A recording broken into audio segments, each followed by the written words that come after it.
Hello everybody and welcome to the United Stand. This is your Manchester United versus Watford preview and the latest Manchester United news from the day. It's on the United Stand. It's nearly Christmas and also I will be delivering my Santa Goldbridge first present from the United Stand. We've got 3 big ones for you. You'll get your first one tonight in a few minutes. It's a cracker. It's a Christmas cracker. But let's fly into it. Let's fly into Manchester United versus Watford. We're going to be talking about 3 transfer stories as well. Erling Haaland, Jadon Sancho and Havertz from Bayer Leverkusen. We'll speak about them in a moment. We'll give you a present in a moment. Be patient. We're middle class. We're not going to have it till the middle of the stream, which is like opening your presents at dinner time, which is too late. But there you go. Reports saying that Haaland is set for a medical on Monday, says Charlie Ellsmore. It may well be the case, Charlie. I'll tell you straight away that Ole Gunnar Solskjaer said after the game last night that Erling Haaland is a player that they like. I think I got a little bit of stick on Sunday when I said that to me when Ole Gunnar Solskjaer said that he knows where the player's going and the player knows what he wants to do. That to me was a massive hint that he was coming to United. Some people wanted to say, well, if he doesn't come, I want to stick by Ole, but I disagree. I think it was pretty obvious that to me, I thought that Haaland was coming, and then Ole saying last night he's a player we like. Why would you keep flirting with the player if you didn't really have a very big chance of signing him? And I think he is coming to United, but we'll talk about that in a moment. I want to talk about Watford versus Manchester United. To me, this is yet again another game which realistically, if we were doing well, we wouldn't be making such a big issue about it, but because we're not, these games now, because I'm not tired of it. I am tired of it in a way that I wish we could go into these games going, yeah, we should just win, we're good enough to win.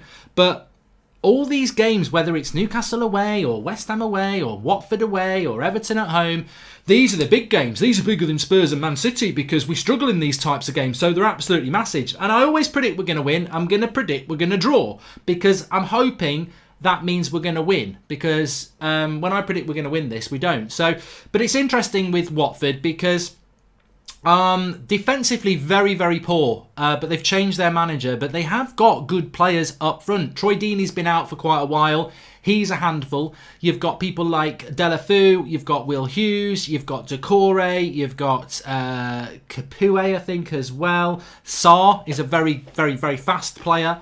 And Nigel Pearson is only his second game in charge. They only lost 2-0 to Liverpool last week. He will get them well organised. When he did well at Leicester, I mean, he was the Leicester manager that kept them up, and then Ranieri came in and won the title. So he put a lot of the groundwork in. And the way Leicester played, and I think the way that Pearson will play, is he will keep them well organised at the back, and then he will look to hit on the break. Surprise, a bloody surprise. What do United struggle against? Teams that keep it tight at the back and look to hit us on the break. So it's going to be, yet again, another one of those games for Manchester United where we've got to go and break a team down. Pereira has come out and said that United are learning and through their coaches to be more patient and tactical, and that's been proven in the last couple of games against Alkmaar and Everton and Colchester, where we've not necessarily had a great first half, but we've got ourselves back into the game. I don't know whether I agree with that. I mean, Colchester are a League 2 side. We should be able to beat them with our reserves. And we scored on the break. And then they had to come out. And that allowed us to get a couple more goals. Everton, I felt that we struggled to break them down. It was an individual goal from Greenwood. And AZ Alkmaar, I would say, yeah, second half we did go up a level and we did play very, very well. So the jury's still out, but we've got 3 big games coming up. We've got Watford, we've got Newcastle and we've got Burnley. And against those 3 teams, they're going to sit deep against us, and we've got to prove that we can beat those sorts of teams. A message from Ed, can you just low-key sign as a player and let us know once it's happened? I'm sick of having to turn into Columbo trying to decipher phantom shirt signings and cryptic messages, says Nick P. Yeah, certainly I think if it was Liverpool, they would just have that deal absolutely done, wouldn't they? But I want to talk about Pogba as well. It says in the title, Solskjaer welcomes Pogba back. Well, he does welcome him back. He spoke about him in the press conference yesterday. There was a little bit after the Colchester game. There was some people talking about Marcus Rashford being world class. Ollie moved away from that and said, well, we're welcoming a world class player back in Paul Pogba. Will he be fit to play for Watford? I think to totally rule him out is probably naive. We've got the press conference tomorrow morning. We'll do the instant reaction to that. I'm sure he'll be asked about Pogba. I would say I'm 70% sure he'll say Pogba's not ready to play against Watford. But such has been the injury with Pogba. And let's not forget, it was illness that kept him out at the start of the week. If he is coming back from his injury fit and he's kept himself physically fit, a few training sessions and he might be fit to be on the bench against Watford. he might amazingly be fit to start. I think that would be a little bit premature. So I haven't got Pogba in the starting lineup, but it wouldn't surprise me if he was on the bench. It all depends on fitness levels. However, you flip the coin the other way. He's been out for 3 months. He's had sickness. He's only just coming back training, in which case he might not be back until the Arsenal game. So if that, it depends how sharp he is coming back into this. And for me, I just don't know. We'll have to see what Ollie's got to say tomorrow. Ollie always said he expected him back before the end of the calendar year, which is not that far away, under 2 weeks. Can he get back for one of those games before then? But I would hope that we do see him back soon. I think he's a very important player for Manchester United, and I would hope that that we do get him back for what is very, very, very important games for United. If not, then I think that's how we're going to line up on the right-hand side. Wan-Bissaka comes back in. Luke Shaw, I would presume, would play. Lindelof will come back in. Fred and McTominay, obviously. Rashford, Martial and Dan James. And then I think that we'll see Lingard playing centrally. I mean, Andres Pereira played well the other night, didn't he? But I don't know that he would walk straight back into that team. But look, I like everybody else, can't wait to see Paul Pogba get back into this team. I think it's really important for us, and I hope that happens. But I'm not so sure. And if we haven't got him back, my prediction is that it will be a draw against Watford, because they will work hard against us. They have got decent tip players. They are the home team, of course, and I just think it might be difficult. You know what? Deep inside, I want to say I've got a funny feeling United are going to win this game, but I'm not so sure.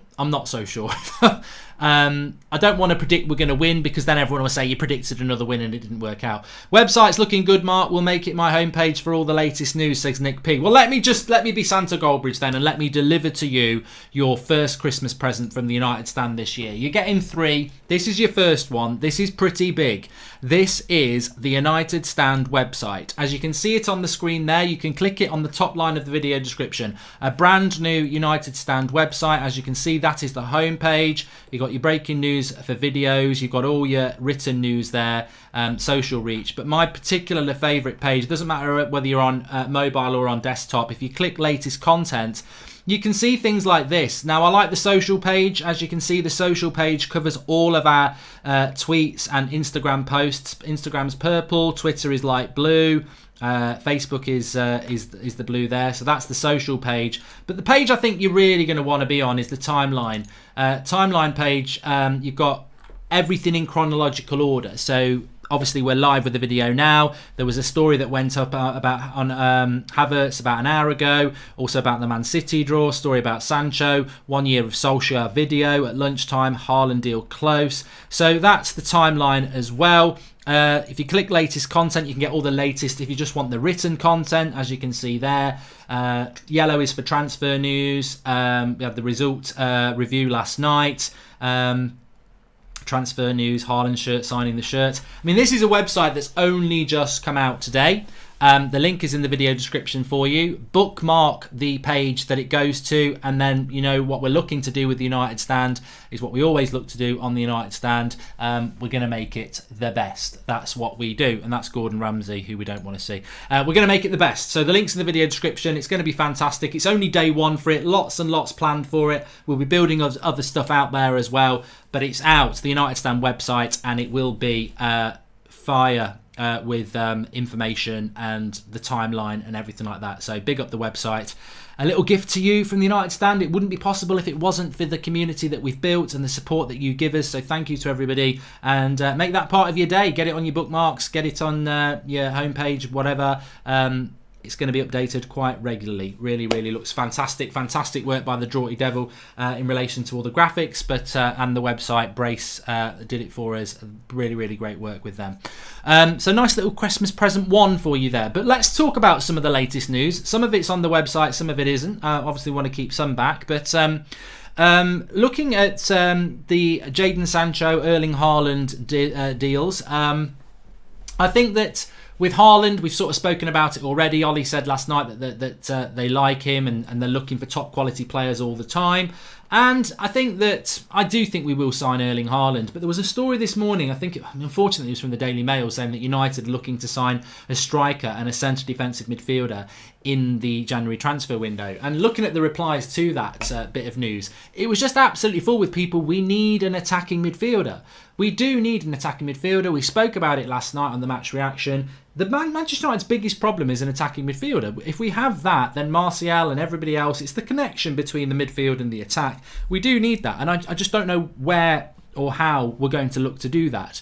Haaland looks like a possibility. On Jadon Sancho, there is no way. I've said this so many times. They're not going to sell in January. Dortmund. They're in a Bundesliga title race. They're still in the Champions League. He's scoring goals. He's getting assists. He's playing very, very well. Why would they sell him? Why would he want to come to Manchester United or Liverpool? Because he'll be cup tied in the Champions League.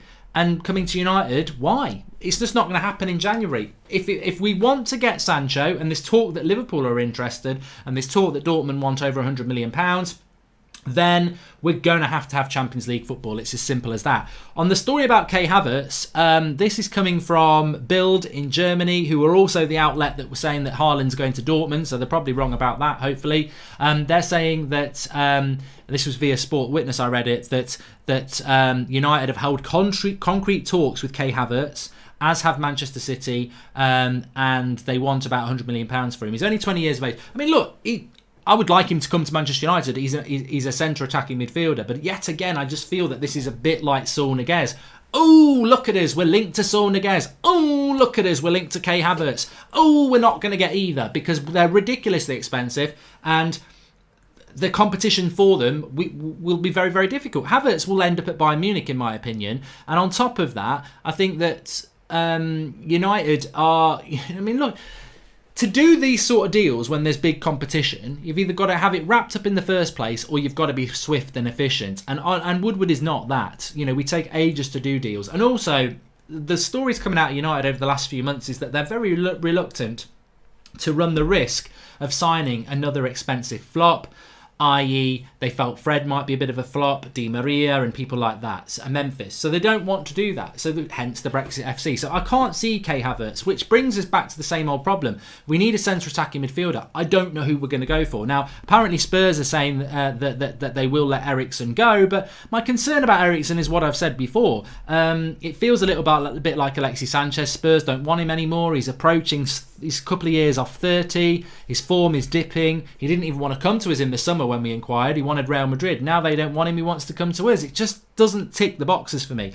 Humi says, hey Mark, Blood Brothers, I remember you saying that it was all geared to one person and something you didn't agree with. I'm guessing the Sun. Get the feeling they are his agent with how they're promoting it, says Humi. I mean, I've got absolutely no interest in it, mate. I really don't care. You know, let it be. Let it be. All I would say is there's 2 more episodes to go and the story has only half been told. Cowards come out in the later episodes, but I'm not actually interested in it. I did my bit last year on the pitch. I want to play football. I'm not interested in managing football teams or anything like that. I want to do the United Stand. I want to do websites. I want to do Goldbridge World. I want to do the Football Manager. That's what I'm interested in. All that panto I'm not interested in. You can be tactically good manager, but if you don't have players to execute it, that looks bad on the manager. It's been said our midfielders aren't creativeness, says Cantona, the greatest number 7. If Solskjaer is going to play the old formation when he won, which players in the midfield should he use, says Tommy Andre Evanson. Well, look, we did 1 year of Solskjaer. The videos on the United Stand YouTube page. You can go and watch it after this year. I was talking about Ollie and what he's done right and well, and what he's done wrong in the year he's been here. And one of the big things was the change in formation. We used to play 1 holding midfielder. We now play 2, and we have 2 box-to-box midfielders. You could easily have McTominay sat as the CDM with Fred going box-to-box like Herrera used to, and Pogba doing what he used to do in that 3. Ollie's just changed. I don't know why. I don't know why he's done that. Screw the Sun. The one thing Scousers and Manx agree with, politics, says Red Baron. And I have a feeling we will announce Pogba contract in January and sign Haaland. Hence Ollie saying Pogba's like a world-class signing. Jamie Varley I will remember that, and I think that it's a very, very interesting comment from you there. This would not be the first time that we've done this in January if we announce a new contract. I will say to you here right now, so I don't come across as a negative arsehole in January. If we announce a new signing, a new contract for Pogba in January, and we don't sign a midfielder, I will go absolutely mad. I mean, what? Why? That doesn't help. Pogba is not a new signing. Pogba is here and he's been injured. Herrera left, Fellaini left, we didn't replace them. Pogba coming back is not a new signing. We've been threadbare. McTominay and Fred are the only midfielders we've got. Matic can do it against Colchester. He can probably do it against the Dog and Duck. But he can't do it in the Premier League. So Pogba coming back. And also, I've got to be honest, I like Paul Pogba, but people seem to think I'm Pogba FC. I'm not. I like Pogba. I think we should sell him. I think he's been inconsistent. I think he should go with our best wishes, and that's what we should do. If we give Paul Pogba a new contract, you're going to give him a pay rise for what? You're going to give him a load of money for what? For being inconsistent or for selling shirts? Like, I like Pogba. He's a good player, but it's not worked out at United. And giving him a new contract to stay at the club, for what? It's the same with Jesse Lingard. Why are we giving people contracts just because they sell merch? I mean, maybe that's why we're doing it. Surely they deserve a new contract for being on the pitch. And to be honest with you, Pogba's got about two years left on his contract with the option of another year. So getting him a new contract just stinks of Woodward and his total and utter inability to understand football. Mark, you're very quick to criticise Ollie, but you are truly avoiding the truth. You know our midfielders are not good enough as a whole. We lack creativity hugely. Says Cantona, the greatest number 7. Well, not to avoid what you're saying there, Cantona. And please do smash a like on the video, everybody. Brand new website, and Christmas is coming, so smash a like on the video. So what I think what you're trying to say there is that I criticise Ollie, but I'm trying to avoid the truth that our midfielders are not good enough. Well, I won't avoid the truth. Our midfield isn't good enough. But why isn't our midfield good enough? Ole Gunnar Solskjaer, and I don't believe this, but it's what he said, so why wouldn't it be true? Ole Gunnar Solskjaer said the money was there in the summer, but the right players weren't. Well, we know Tielemans was available. We know that Bruno Fernandes was available. And I don't care whether you think they're the right signings or not, either of those players would have vastly improved our midfield, which is crap. So, I mean, look, Fred and McTominay have done well, but depth, that midfield, we've got 2.5. We've got 3 players if Pogba's fit. The rest of it's rubbish. Most of the top 6 have got about 6 midfielders to choose from in 3 positions. So, yeah, I think what you're trying to say is it's not Ollie's fault the midfield's not good enough. Well, was Ollie not here when Fellaini went? Was Ollie not here when Herrera left? So why didn't we bring midfielders in the summer? I think he has a part to play in that. I'm not putting all the blame on him because I suspect Ollie wanted midfielders and didn't get them because Woodward ran out of time, but he's covering for him. But I don't know what the truth is, but either way, you know, the fact is our midfield's not good enough, and the fact is Ollie has been in charge when he could have got players in. I don't like Pogba, but we need him in the midfield, says Harrison1704. We do need Pogba back. And Red Baron says Pogba has been mismanaged, to be fair. He's kept playing in a defensive role, bad management with our midfielders all around. He's not always played in a defensive role though, has he? He has done this season, and it'll be interesting to see what Ollie does with him when he's back. Because at the start of the season, when Pogba was fit, and I know it wasn't for very long, he was playing in a centre defensive midfield position, basically in the Fred or McTominay role, and everyone was saying Pogba's playing way too deep. He then got injured. When he comes back, will he play him deep or will he drop him into that number 10 position? I personally think it's a bit like playing to the fans. I think it's a fan theory. I don't necessarily think he'll drop him into that number 10 position, but we'll have to see. Humi says Havertz, Sancho, Haaland, that's over 300 million, and with Martial, Rashford, James, etc., it cannot all fit. Something has to give. I see one signing to help, but not major changes. They did say transfer hype. I don't know what to expect from Manchester United over the next few weeks. All I know is that, actually, if I'm honest, I'm excited about it. These next few games are big. Watford, Newcastle and Burnley wouldn't normally be big games over Christmas, but they're massive because we're so inconsistent and we do struggle against teams like that. After that, you've got another 3 games that are fantastic. You've got Arsenal New Year's Day in the league. That's going to be a big gauge of where we are at the Emirates. You've then got Wolves in the FA Cup away from home. Tough game, and you don't want to be getting knocked out of the FA Cup when we're basically going to be a cup. The cup is our solace this year, isn't it? That's hopefully where we can get some success. 3 days after that, we're playing Man City first leg at home in the Carabao Cup.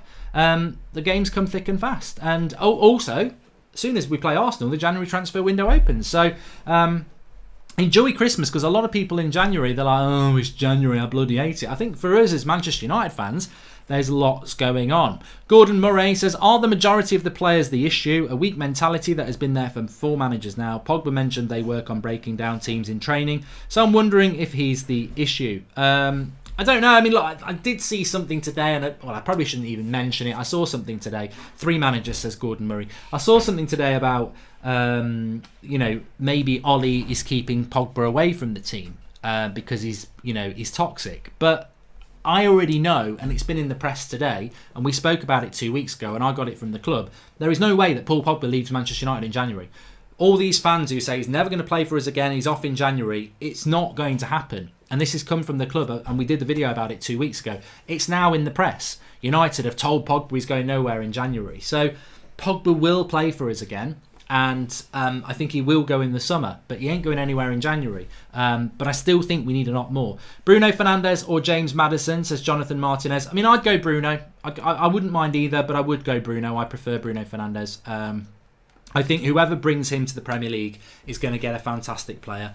Ollie has been snubbed for signings, like even a player like Longstaff. Seems like a player like Ollie was dying to get, but Woodward keeps screwing Ollie over, says Leaf Hunter. And thoughts on Sir Jim Radcliffe ever buying United, says Duncan Sal. Well, look, as soon as a viable purchaser of Manchester United comes along, we can discuss who it is, but I'm not going to speculate at this point, because I think we all want a new ownership, and I think we all would like to see Ed Woodward moved out of the club. But until that happens, it's a dream, it's not a reality. Humi says, Watford are a sorry state of affairs, more managers than I had hot dinners over 10 years. I fear Delafeu. Apart from that, I know Pearson will get them hyped, but this is 3 points surely. Well, I can't predict a win. I'm not allowed to predict a win, because when I predict a win, we don't win. But I'm going to predict a draw, and I'm not going to say. But I have a feeling that United might do what happened with Norwich, where we were like a little bit worried, and then we go and get a result. Or Brighton at home. But this is obviously an away game. But you can't move away from the fact that Rashford at the moment is on fire. You can't move away from the fact that if you give Martial the ball, he does make things happen. One thing we haven't spoken about that team on the left is you've got Dan James on the right. For me, I don't know about you lot, let's have a look at what you've got to say. I think that Mason Greenwood should start. Simon Heldon says, I think the January transfer window will have a huge impact on Ollie as a future manager. Ollie can't afford to go through another bad run of fixtures. That's what I would say, Simon. He can't afford to do that. But and if he does, whether it's in, let's look at these next 3 fixtures. If he takes 4 points from 9, that's not very good. If he then plays Arsenal, Wolves and Man City, and we lose to Arsenal, get knocked out the FA Cup, and Man City smashes, I think he's in massive trouble again. And yet we're in a January transfer window where it'll be all hidden behind we're trying to sign players, even though he'd be exposing himself as a poor coach. However, if he takes, say, 7 points from the next 3 games, and he beats Arsenal, and he beats Wolves, and he gets a good result against Man City, then Ollie's at the wheel again. So it's going to be a very interesting few weeks. And I think that the fact that Ollie can't seem to establish this consistency is why there's always that bubbling up of, oh, Ollie in, Ollie out, because we just can't seem to find any consistency. We said it after Man City and Spurs. We win 2 brilliant games, I bet we'll go and draw against Everton, and we did. We've got to find consistency, but it's so hard to find. You're like Alex wearing players' shirts and the player becoming rubbish, except you predict a win and we will lose, says Red Baron. Well, I'm predicting a draw and hopefully we'll win. But yeah, what are you saying about Greenwood then? I think Greenwood should start on Sunday against Watford. I think Dan James definitely will start because he was rested last night. But I like Dan James, but I would like to see Dan James coming off the bench. I think he's so explosive that in relation to his pace, that it would be nice to have that off the bench. And I think Greenwood deserves to start. Did fantastically well against Everton with that equaliser. Played brilliantly against AZ Alkmaar, and I think last night against Colchester, I don't think he played badly. I just think he had one of those games where it's good for him as well, because he didn't score the wonder goal or anything like that, but I think he deserves to start. But I've got no doubt that he'll be on the bench. But I think I would start him in that game, if I'm honest with you. Greenwood for James. Martial starts, says Rona. Yeah, you can't drop Martial. I mean, all these people who've got a problem with Martial, as I've said, I don't like to say it, but I don't really think you understand the number 9 role. It's a difficult role if you're not getting service and you're playing with your back to goal. Why can't we sign players early like Liverpool, says Bodak Jade? Quite simply because Manchester United are leak like a sieve. Any little thing United do, there's so many people at that club who send the information out to different people, so it comes out very, very quickly before anything's done, as we've seen countlessly. Wan-Bissaka, Harry Maguire, weeks before it was actually announced. And also, it's not just about the leaks that come out the club, because that happens with all sorts of clubs. The United negotiating is terribly slow, so there's more chance of a leak. If you puncture your tyre on the side of the road and you're quick at fixing it, only a few cars are going to see you've got a puncture.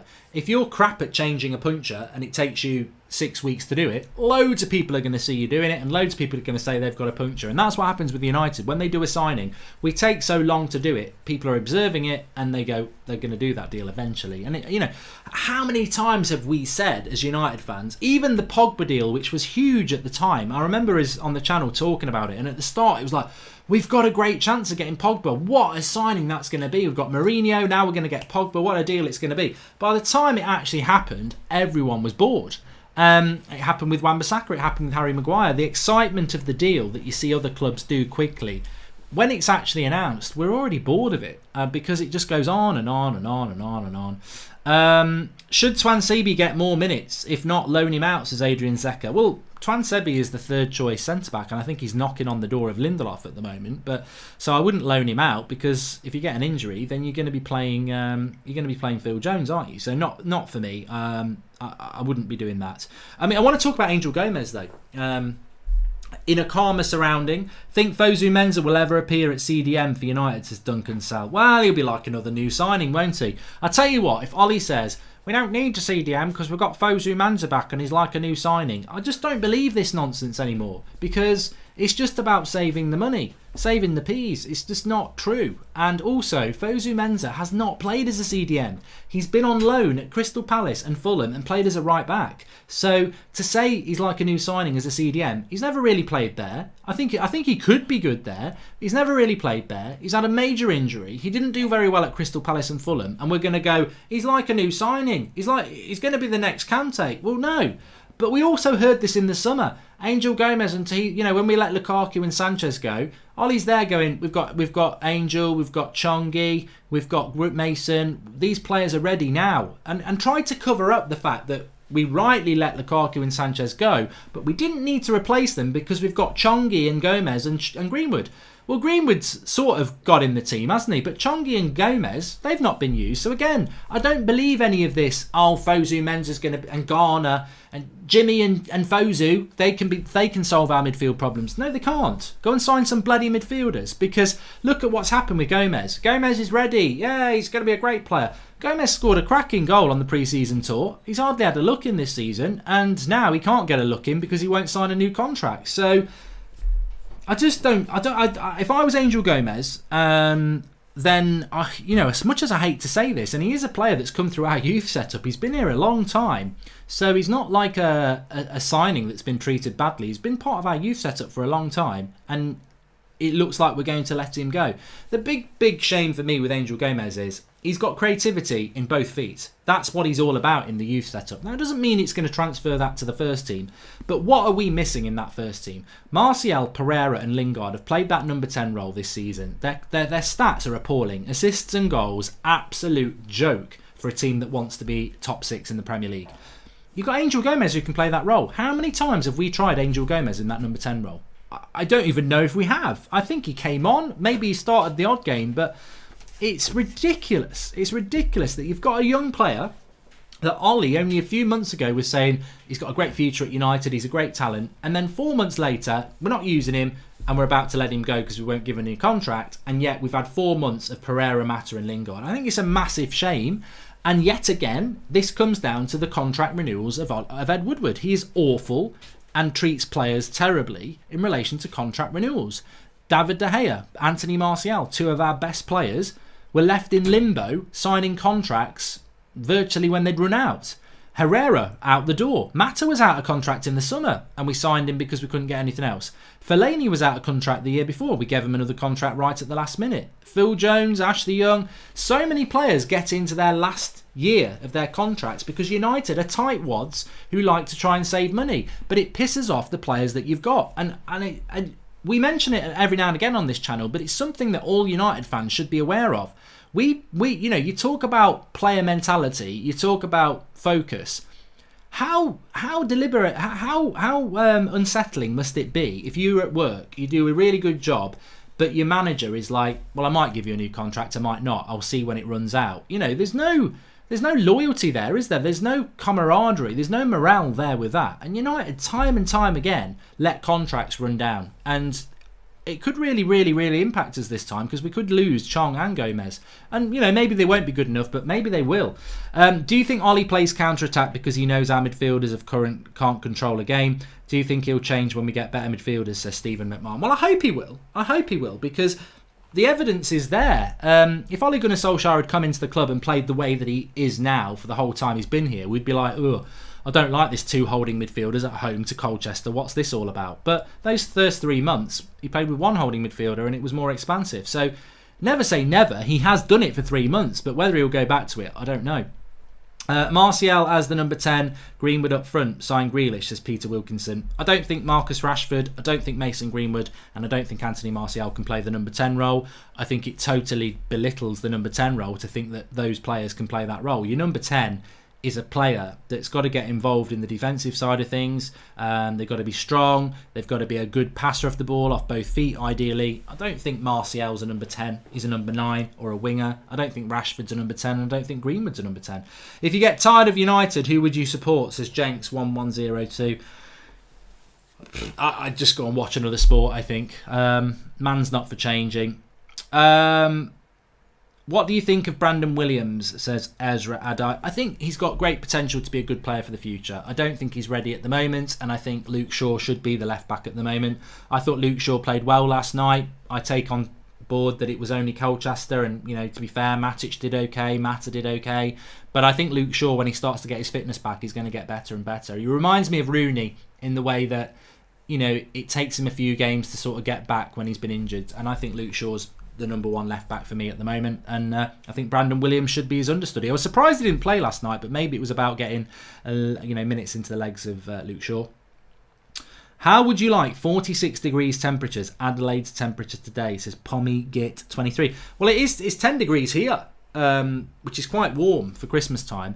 I don't know why they do why I'm dreaming of a white Christmas, because in this country for the last few years it's been I'm dreaming of a wet Christmas. It just rains it's basically rained for the last 3.5 months in the UK. It's ridiculous, and it's going to be a mild wet Christmas. So to be honest with you, I wouldn't mind a hot one, because if it's not going to be cold or foggy or something like that, wet and windy, piss off. Righty FC says, when's the next Football Manager going to be? Well, I do the Football Manager Manchester United career mode on Mark Goldbridge That's Football. It will be happening. Just had a very, very busy week working on the new website, and it's just about getting a bit of spare time to do it, but I will be doing it. I can't give you a guarantee because I've got a couple of things on tomorrow, but it will happen. Just a very quick question. Brentley Siddiqui says, United are so bad in the midfield that we're not considering how average Maguire has been for 80 million. I saw somebody saying today that Chris Smalling is actually one of the best centre-backs in the world football at the moment, and we've loaned him out. I don't agree with that, but I can bring that into the sort of the Harry Maguire debate. If you put Harry Maguire in Serie A, he'd be up there with the likes of Skriniar and all the other good centre-backs over there, and Koulibaly, because it's slow. It's a slower league than the Premier League. Chris Smalling was never a bad centre-back, though. I said this before. Chris Smalling was for me, he did a good job for us when we had injuries, and I liked him as a third choice centre back. A little bit limited on the ball, or you're always liable to make a mistake, but nowhere near as bad as Phil Jones. But I do believe that Harry Maguire gets a lot of bad press for unjustified reasons. It's his first season at the club. I think he's had a lot of pressure put on him. He seems to play nearly every game. And, the adjustment of going from Leicester to Manchester United, and also not only that, but seeing Leicester perform better than Manchester United, it takes some adjusting. And he's also playing in a team that the midfield's not that good, so it puts a lot more pressure on him. I just think he's taking time to adjust, and Lindelof took a year to adjust. Fred took a year to adjust. Vidic and Evra took time to adjust as well. So I don't think Harry Maguire's been as bad as people think. I would agree he's not had loads of good performances, but I think he's been, average to half decent, and I think he will get better and better. But he seems that new signings, it's always like that. You have the honeymoon period. When you first sign a player, I can't ever see myself being horrible. I love them. And then a few months pass and it's like, oh, look at him, he's bang average. And we've seen that with Maguire. We haven't seen it with Wan-Bissaka because he's amazing. He actually does put in 8 out of 10 performances virtually every game. And with Dan James, I think we've seen it with Dan James a little bit. I think everyone likes Dan James because he's an exciting player. But if you look at Dan James over the last month, his productivity, his shooting hasn't been all that, which is why I would actually start Greenwood and have James on the bench. How long until we overcome the low block, says Sri Ram. I mean, I don't really like the word low block because it's basically something that Mourinho said, and now everybody says low block. I prefer to say we struggle against teams that sit deep and look to hit us on the break. Basically they try and it's friendly fire, isn't it? They try and do what we do. I think we're going to struggle with it until we get a decent number 10 or one of the players that we've got playing that position suddenly finds some form. It's very simple to me. It's just having a number 10 who wants to stop, who wants to break the lines. If you've got your midfield and you've got your attack, the number 10's got to stand in between it, take the ball and be the triangle. And I don't think it's always the number 10's fault, because what I would like to see is if Lingard's playing in the number 10 role or Matt is playing in the number 10 role, I'd like to see Fred roll it into Lingard and then run, so that there's a 1-2 on, which then creates space, because if the runner doesn't go with him, someone's got to pick him up, which might create more space for Lingard or Martial or Rashford. I think Fred and McTominay, I don't know why we do this, but we do play 2 centre defensive midfielders and they don't get ahead of the ball. So straight away, the 1-2 isn't on. And if Lingard gets the ball in the number 10 position against a team that's sitting back, he's only going to have Rashford or Martial unless he spins and tries to get it to James as a forward pass. And his options are limited. There's not enough movement on and off the ball for Manchester United. But also, on top of that, I don't think Lingard or Mata or Pereira actually position themselves in the right spaces anyway. So there's 2 issues with there. I don't think McTominay and Fred are adventurous enough. And I don't think that the number 10 knows what to do in that position either, which ultimately makes it very hard to break down a well-organised defence, unless Rashford's going to smash one in from 30 yards, Martial's going to create something out of nothing, or Greenwood's going to find an opportunity. It's very difficult. Or when they attack, we catch them on the break. They're the ways that we seem to be scoring at the moment. I mean, somebody even said last night, after the first goal against Colchester, we did really well against the low block. It wasn't really a low block from Colchester, though. They were 1-0 down and they were going out, and I think they tried to have a go. And then United picked them off for a couple of goals, and they were like, yeah, we don't want to get humiliated, let's just take the 3-0, and we couldn't get a fourth then. Habib says, any news on Haaland? Love the stuff, mate. I think the latest I would take from Haaland is what Ole Gunnar Solskjaer said last night, that he is a player that United are looking at. A player that United like, and they're always looking at top class talent. I'd be very surprised if we don't sign Erling Haaland, but I'm like many fans now. Until they're holding the shirt up, I won't actually believe it. But I do think that we will sign him. Please do smash a like on the video, everyone. Let's see if we can get 1,000 likes while we're live. And can I just say as well, when you're finished on this video, there is a video called Ollie's 1 year review, which is well worth a watch. But if you're going to watch it, please do check out the new United Stand website. I do want to just show it off again, because we're really proud of it. It launched today.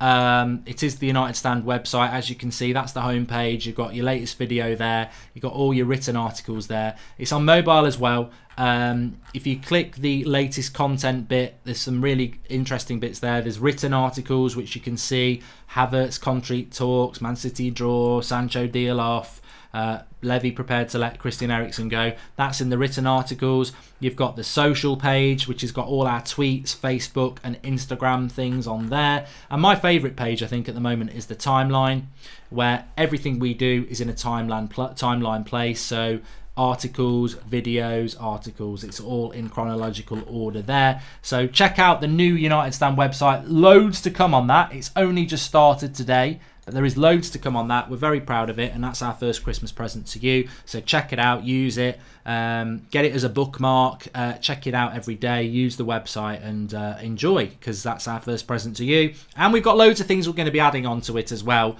in 2020, but we're just going to start out with what we've got at the moment, and we will be looking for writers and stuff as well. So lots to get involved in. It's another angle, it's another avenue for the United Stand, and we're very, very proud of it, and I hope you are. So please do smash a like on the video. We've got Rashford is in the final of MasterChef on TV now, says Duncan Sal. I don't believe you. And we'll see if Pogba's back. Of course, tomorrow, Manchester United press conference for the Watford game will be about 10 o'clock. So I will go live straight after that on this channel. That'll be the next live content here. But do check out the website. Make sure you're subscribing if you're new. We want to hit 600,000 subscribers for Christmas. We're getting close. Bottom right hand corner. Please subscribe if you're new. Share the video if you're not. Check out the website. I'll see you tomorrow morning for the live reaction to Ollie's press conference, where we'll definitively find out whether Pogba will be involved against Watford or even again this calendar year. It's all dependent about how fit he is, really. Speak to you all soon. Thank you very much, and check out the website. I'll see you soon.